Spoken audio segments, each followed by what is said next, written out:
Olá a todos. Hoje nós vamos, de certa maneira, encerrar essa parte inicial do curso, falando sobre as várias sub-áreas da filosofia, né? A filosofia, como todos os conhecimentos, é subdividido em algumas sub-áreas, né? Para dar conta dos diversos objetos que existem no universo, né? Então, a filosofia tradicionalmente é dividida em 6 partes. A primeira parte é a introdução à filosofia, a história da filosofia, né? Por que a história da filosofia é uma parte importante na filosofia? Porque, ainda que algumas ideias filosóficas estejam superadas, né, muitos dos filósofos não estão superados, né? As ideias deles continuam influentes, né, formadora de mentalidades, de opinião, né, participando do debate teórico do contemporâneo e tudo mais. A física aristotélica, por exemplo, está completamente superada. O físico, quando entra num curso de física, nunca vai estudar a física do Aristóteles, não faz o menor sentido, né? Ela foi completamente superada depois do Copérnico, né? O Copérnico, de certa maneira, foi o primeiro a afundar, vamos dizer assim, a física aristotélica e terminou de ser afundada por Newton com a gravitação universal. Mas a filosofia aristotélica continua importante, atuante, né? De fundamental na formação de várias áreas, na parte da ética e da filosofia política, assim como na parte da metafísica, né? A filosofia aristotélica continua viva, né? Influindo o pensamento, formando pessoas, né? Tendo pensadores aristotélicos até hoje, né? Assim como o Platão, né? O Platão, anterior até do que o Aristóteles, né? Mais de 2.500 anos atrás, né? O pensamento dele, né, não foi superado, as ideias que ele tem influenciam até hoje, e ele forma as pessoas até hoje, né? Ele influencia a forma de pensar. Então, conhecer a história da filosofia é, inclusive, perceber como várias ideias atuais são decorrentes de ideias passadas, né? Às vezes a gente pensa que a gente está pensando em algo muito original, quando nós vamos ver, essa ideia já foi pensada há muito tempo atrás, né? Então, estudar a história da filosofia é importante para a gente perceber como as ideias foram se formando, foram se transformando, foram sendo abandonadas, foram sendo ressignificadas, né? E, no decorrer do tempo, né, foram influenciando diversos pensadores, né? E por que a gente estuda esses pensadores antigos, medievais, modernos ou contemporâneos? Porque até hoje eles influenciam formas de pensar, né? Então, até hoje nós temos pensadores tomistas. Então, estudar São Tomás de Aquino é importante, porque você tem que entender o tomismo, né? E o tomismo é uma forma de pensamento até hoje viva, importante, atuante, né? E assim por diante. Então, a história da filosofia é fundamental para a gente entender as diversas ideias que foram correndo no decorrer do tempo. Então, num curso tradicional de filosofia, normalmente tem um ano de filosofia antiga, um ano de filosofia medieval, um ano de filosofia moderna e um ano de filosofia contemporânea. Por quê? Porque os estudantes de filosofia, né, têm que conhecer esses diversos períodos históricos pela qual a filosofia foi passando, né? E muitos desses pensamentos, apesar de terem sido feitos há muitos séculos atrás, continuam sendo importantes, continuam formando as pessoas, continuam a pensadores platônicos hoje, a pensadores aristotélicos hoje, né? Tomistas e assim por diante. Então, essa parte da filosofia é importante por causa disso, porque ele faz a gente perceber a historicidade das ideias, né? As ideias não surgem do nada, tá? Né? Elas surgem em determinados períodos, né? Há razões para surgir em determinados períodos, né? E não em outros, né? E algumas ideias permanecem, né? Nem tudo de um filósofo pode permanecer, mas algumas partes do pensamento desses filósofos permanecem, né? E essas partes é que precisam ser estudadas nessa história da filosofia, né? Então, essa é a parte da filosofia que faz a gente perceber a historicidade das ideias, né? E isso é importante, né? A segunda parte da filosofia, né, é a estética, né? A estética é a parte da filosofia que estuda o desenvolvimento do belo, dos gostos, né? Como os gostos se formam, se transformam, né? Como a noção da beleza surge, né? Modifica-se, né? E por que é preciso estudar isso? Porque o ser humano é um bicho muito estranho, né? O cara faz seu arco e flecha, né? Tem a função de para caçar, mas de repente ele para o que está fazendo, a caça tudo, e começa a botar, faz um desenhozinho aqui, põe uma peninha lá, né? Isso aumenta a qualidade do arco e flecha, torna o arco de flecha mais potente, né? Não, isso tem uma função estética, uma função de agradar a pessoa, né? E isso é uma característica do ser humano. O ser humano, de repente, para de fazer o que é fundamental para a sua existência e se dedica a esses prazeres, né? Veja, vocês já imaginaram a gente viver sem música, né? Nossa, a música faz parte da nossa vida, né? É importantíssimo para nós, né? Dá um prazer imenso, né? Desenvolve a nossa sensibilidade, nossas emoções, né? A música é fundamental na nossa existência, né? Mas veja, ela não tem uma função de necessidade absoluta, ela não é, se acabar com todas as músicas, a gente continuaria sobrevivendo, né? Mas veja, sem esses prazeres estéticos, sem uma pintura, sem uma escultura, né, sem uma certa arte na nossa vida, né, a vida fica muito sem graça, né? E o que é interessante é isso, é o ser humano parar de fazer algo fundamental, importantíssimo, para se dedicar a esse prazer, né? É um certo ócio, né? É um certo tempo dedicado a algo que só não dá prazer, tá? Mas não é o prazer assim da alimentação, por exemplo, né? Ou o prazer de ter coisas propriamente dita, mas é o prazer de apreciar, né? De escutar, ver, ouvir, ler, né? Por quê? Porque a gente gosta da poesia, gosta de romances, gosta dos contos, né? Gosta de ir nos museus ver as pinturas, as esculturas, né? A gente aprecia a arquitetura das casas, né? Toda casa poderia ser quadradinha, né? Mas não, a gente vai inventando novas casas, novas formas, novos desenhos, né? E isso dá um prazer muito grande. Então, essa parte da filosofia estuda esse prazer, vamos dizer assim, descompromissado, né? Que tem como único objetivo dar prazer estético, né? O prazer de apreciar a forma, a cor, né?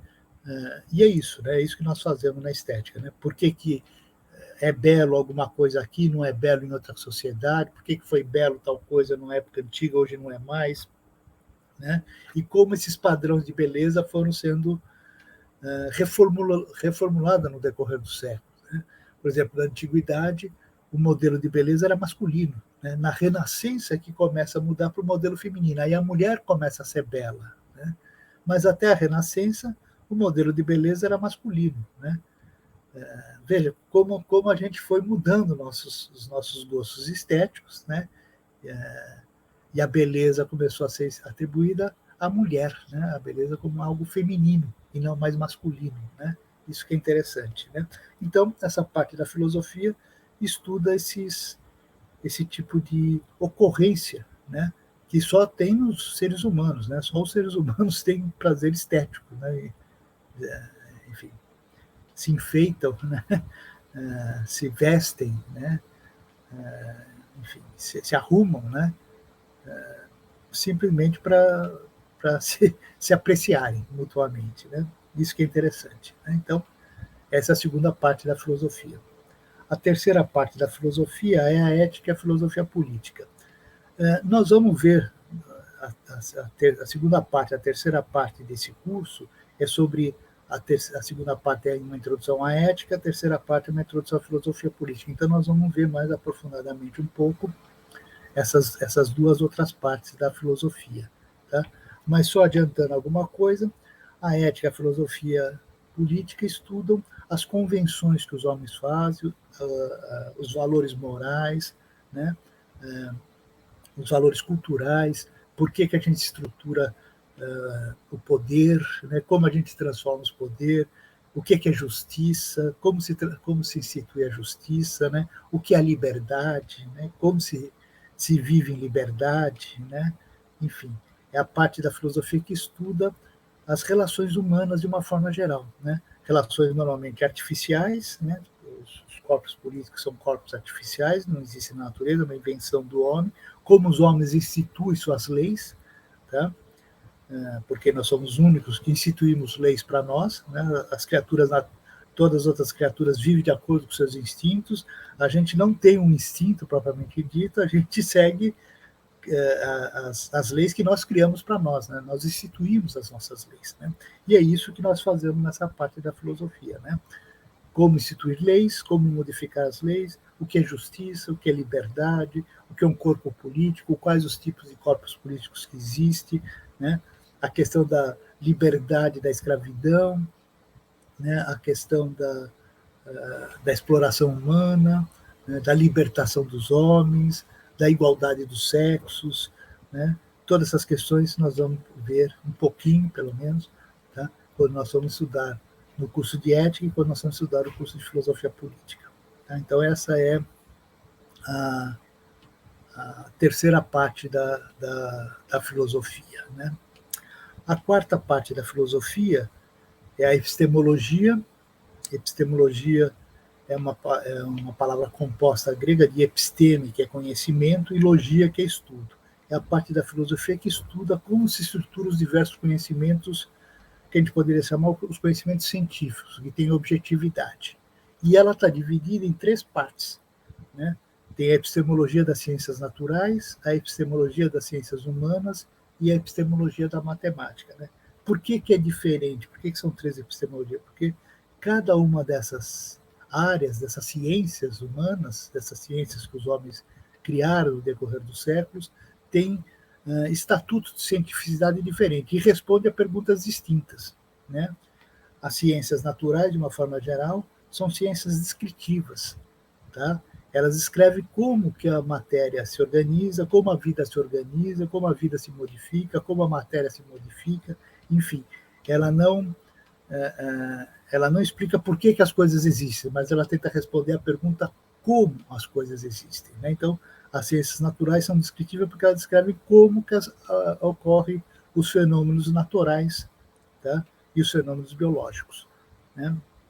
É essa a função dessa ciência. Ela não responde a pergunta por quê, porque a pergunta por que nós vamos ver só se aplica ao ser humano, que tem intenções. A natureza não tem intenções. A gente não sabe por que a natureza existe. A partir do momento que ela existe, a gente sabe como que ela funciona. Tá? Mas por que ela existe? Se ela sempre existiu, se ela começou a existir, se ela foi criada ou sempre existiu, a gente não sabe disso. Tá? Então, e a pergunta por que a natureza é um equívoco, né? Porque a natureza não tem intenções. Tá? Ela não tem valores, né?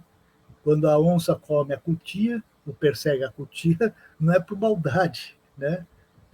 É por uma função natural, né? Não tem um valor, né?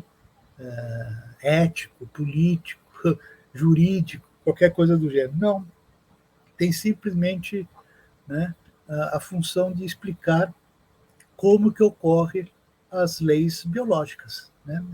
Essa que é importante. Então, o que a gente faz na epistemologia das ciências naturais? Tenta ver como se fundamenta as ciências naturais. Como você consegue uma objetividade. Né? E é essa que é a função dela. Né? Por quê? Porque o objetivo das ciências, de uma forma geral, é obter um conhecimento que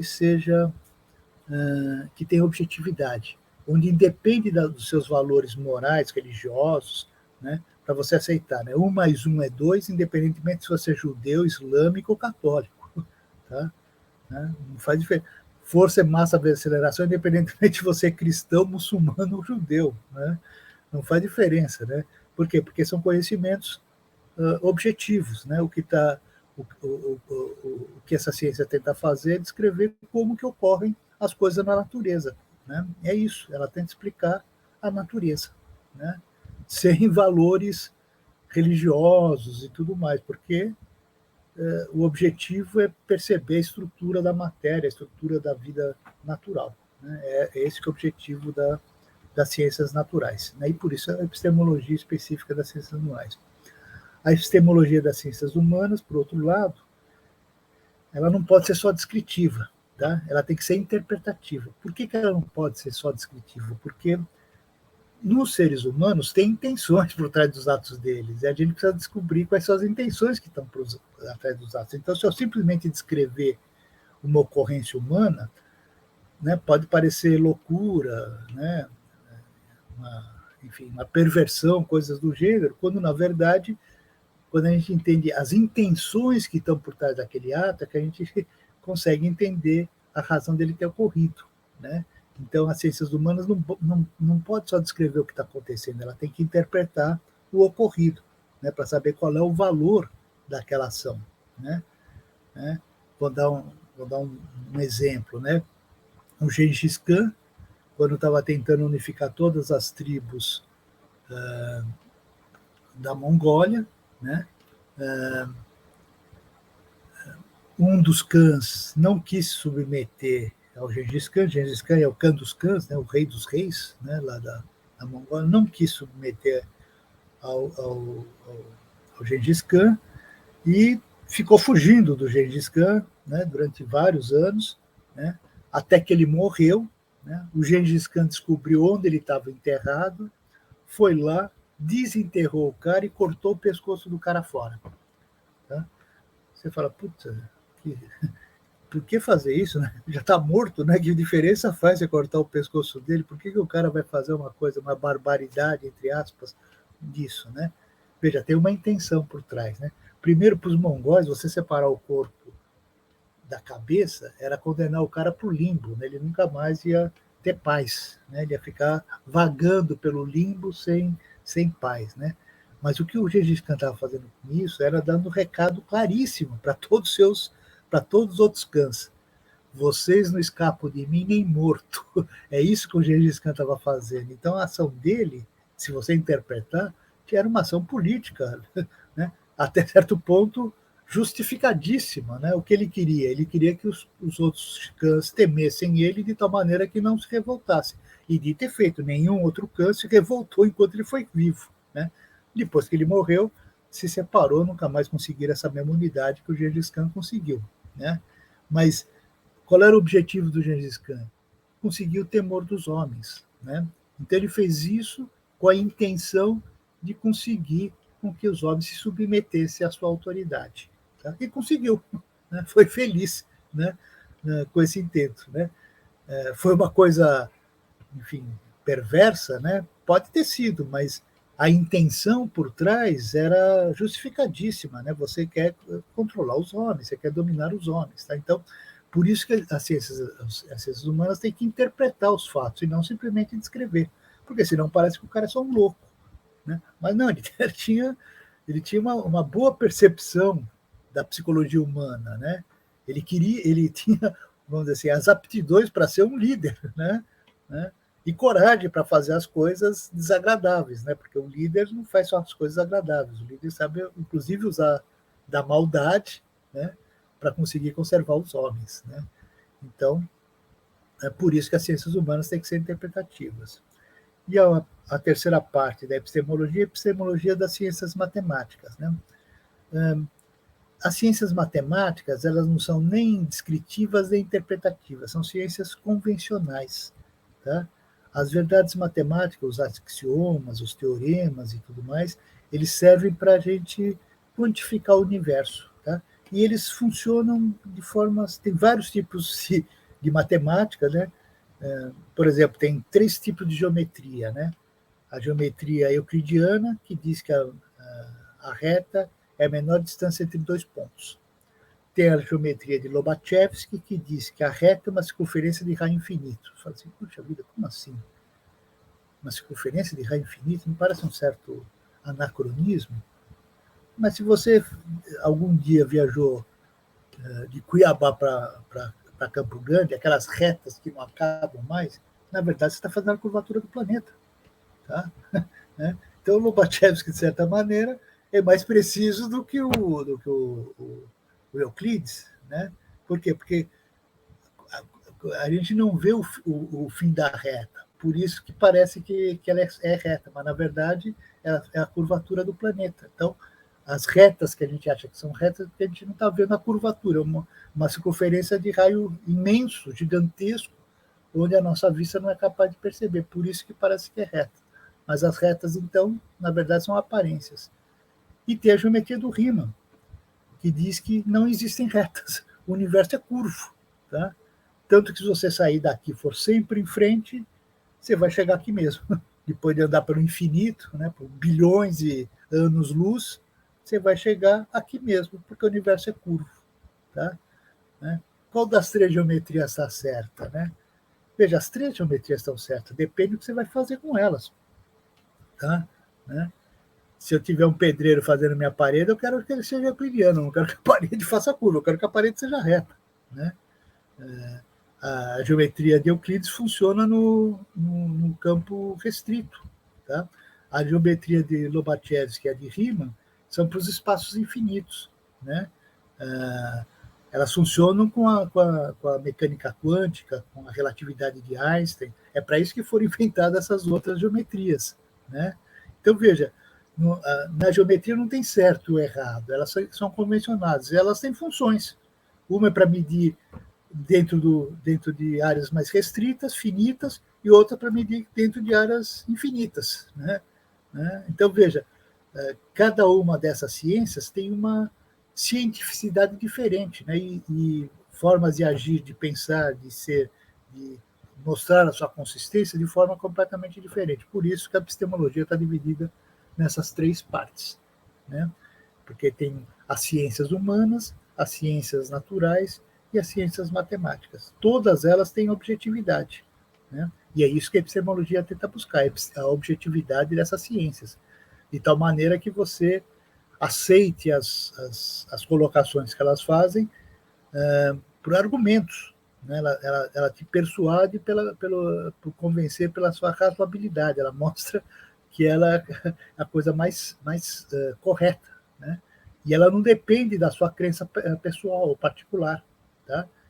Inclusive, muitas vezes ela pode colocar em xeque a sua crença pessoal e particular. Né? Por quê? Porque ela tem objetividade. É isso que a epistemologia busca. Né? É o conhecimento certo. Tá? Certo não por causa das minhas convicções pessoais, certo porque eu consigo mostrar e convencer os homens da sua correção. Né? Por isso que elas são certas. A quinta parte da filosofia, a gente chama ou de ontologia ou de metafísica. Onto é ser, logia é estudo do ser, e metafísica, meta é além, física é natureza, né? Além da natureza. É a parte da filosofia que estuda as concepções de mundo que o homem foi inventando. Né? Então, como eu já disse uma vez, né, o mundo é o mesmo, mas a forma como a gente pensou o mundo, as concepções de mundo que nós tivemos, foi mudando. Né? E essa parte da filosofia estuda essas diversas concepções. Né? Dependendo da sua concepção metafísica do mundo, você vê de uma forma, dependendo. Né? Então, quem acredita em disco voador é capaz de ver disco voadores, né? Quem acredita em fantasma é capaz de ver fantasma, porque a gente vê de acordo com o que as nossas representações mentais nos dizem existir no universo. Tá? A gente não vê as coisas como elas são, a gente vê como a nossa mente mostra para nós. E essa parte da filosofia estuda como essas concepções são feitas, são modificadas, são realizadas, por que existem essas e não outras. Né? É a parte talvez mais abstrata da filosofia, até mais esotérica, vamos dizer assim, porque você vai estudar religiões, né, diversas concepções. Né? Se você acha que tem um ser que criou o mundo, a sua concepção metafísica é de que há um criador, né, que o mundo foi criado, isso é a sua concepção metafísica, né? Ontológica, né? E é isso, essa parte da filosofia estuda essas diversas concepções, né? Tanto que é por isso que a parte mais abstrata, mais talvez uma das partes mais complexas dentro da filosofia, né? Por quê? Porque as concepções do mundo dos homens são muito diferentes, né? E às vezes, para você entender alguma, você precisa abrir mão da sua própria, né? Porque é tão diferente da sua que você tem dificuldade, às vezes, de entender, né? Então, essa parte da filosofia mais, vamos dizer assim, a mais estratosférica dentro da filosofia, né? Ou a mais esotérica, pelo menos, dentro da filosofia, tá? E a sexta e a última parte da filosofia é a lógica. A lógica é a parte da filosofia que estuda as inferências válidas do raciocínio. Tá? Veja, inferências válidas do raciocínio e não inferências corretas do raciocínio. Tá? Porque uma coisa é a correção do raciocínio, aí a correção tem a ver se o seu pensamento está adequado com a realidade. Tá?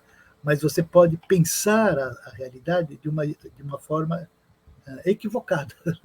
Né? E aí precisa ver se a forma como você está pensando está bem estruturada. Né?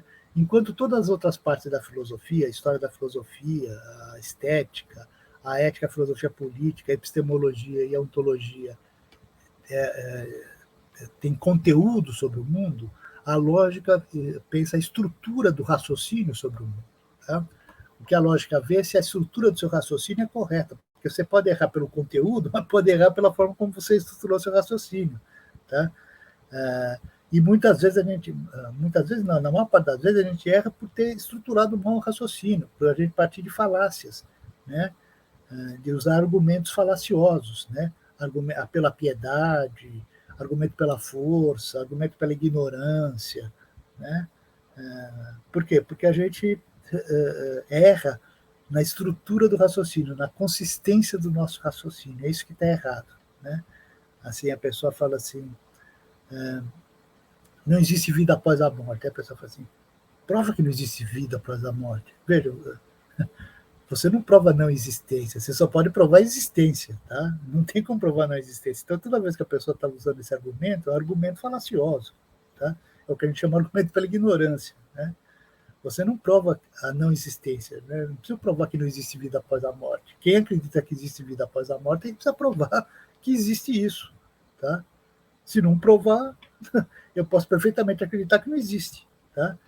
Porque, veja, se a gente for usar esse argumento, vamos fazer por outras coisas. Prova que não existe vampiro, prova que não existe bruxinha, prova que não existe seres extraterrestres, prova que não existe, enfim, duendes, ogros. Né? A gente não prova a não existência, a gente só pode provar a existência. Tá? Isso dá para provar. Né?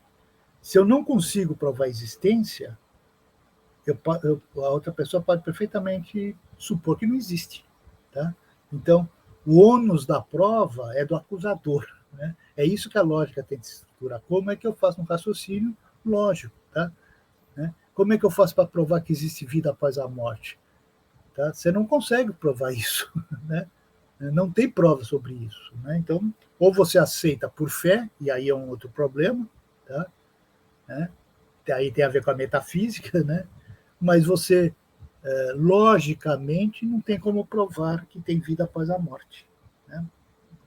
Ou que o mundo foi criado, né? Você não tem prova de que o mundo foi criado também, tá? Você pode acreditar que o mundo foi criado, mas aí é a sua veracidade, isso não é uma verdade, né? Você acredita nisso, você tem o direito de acreditar nisso, veja, não é esse o problema. Tá? Outra coisa é que você consegue provar essa sua veracidade, tá? Se você não consegue provar a sua veracidade, ela não é uma verdade, ainda que ela seja verídica para você. Mas ela não é verdade para o resto dos homens. Tá? E você precisa de argumentos lógicos para provar isso. Né? Então, essa parte da filosofia pensa a estrutura do raciocínio. Como que eu estruturo raciocínios consistentes? Né? De tal maneira que a conclusão que eu chego parte realmente das premissas que eu tô levantando. Tá? Né? Então, é isso. Porque boa parte dos argumentos são falaciosos. Né? O pessoal fala assim, todo mundo acredita nisso, né? Não, o fato de todo mundo acreditar nisso não quer dizer que aquilo seja verdadeiro. Todo mundo pode estar errado. Todo mundo acreditava que a Terra era o centro do universo. Estava todo mundo errado. É simples, né? Não interessa a quantidade de pessoas que acreditam numa crença. Assim. Isso não prova a veracidade dela. Tá? A crença pode estar completamente errada, apesar da maior parte das pessoas acreditarem nela. E é isso que a lógica tenta mostrar, né? Quais são os pensamentos que são consistentes, que não estão fundamentados em argumentos falaciosos, e quais estão estruturados por argumentos falaciosos. Tá? O que nós devemos buscar? Os argumentos consistentes, que não são falaciosos, né? Que a conclusão decorra das premissas, né? E que as premissas sejam verdadeiras, claro, né? Porque para a conclusão ser verdadeira, né? Além da consistência lógica, ela precisa ter uma certa consistência epistemológica, né? Tanto que você tem a epistemologia para ver a consistência epistemológica e a lógica para ver a consistência lógica, né? É a combinação dessas duas partes, né, que faz com que o pensamento seja mais bem estruturado ou mais mal estruturado, né? Então, essas são as partes da filosofia, né? Essas 6 partes que compõem a filosofia. Como eu falei para vocês, nessa primeira parte, nós vamos ver a introdução à filosofia, que vai ser uma espécie de uma história da filosofia, e depois nós vamos ver a parte da ética e a parte da filosofia política. Então, nós não vamos ver. Claro que em alguns momentos vamos falar alguma coisinha da lógica, alguma coisinha da epistemologia, alguma coisinha de estética, tá? Mas o nosso foco vai ser mais na história da filosofia e na ética e na filosofia política, né? Esse que vai ser o forte do nosso curso, tá? Então, é isso que nós vamos trabalhar no nosso curso, tá? Eu quis colocar essas partes para vocês tomarem consciência de que a filosofia ela tem diversos ramos dentro dela, né? Inclusive, assim, para você se especializar, mesmo dentro desses campos, tem especialização dentro desses campos, né? Por exemplo, quem estuda história da filosofia tem que especializar ou em filosofia antiga, ou medieval, ou moderna, ou contemporânea. Não dá para você ser um especialista em toda a história da filosofia, por exemplo, porque é muito grande, né? São 2.500 anos, pelo menos, de história da filosofia, né?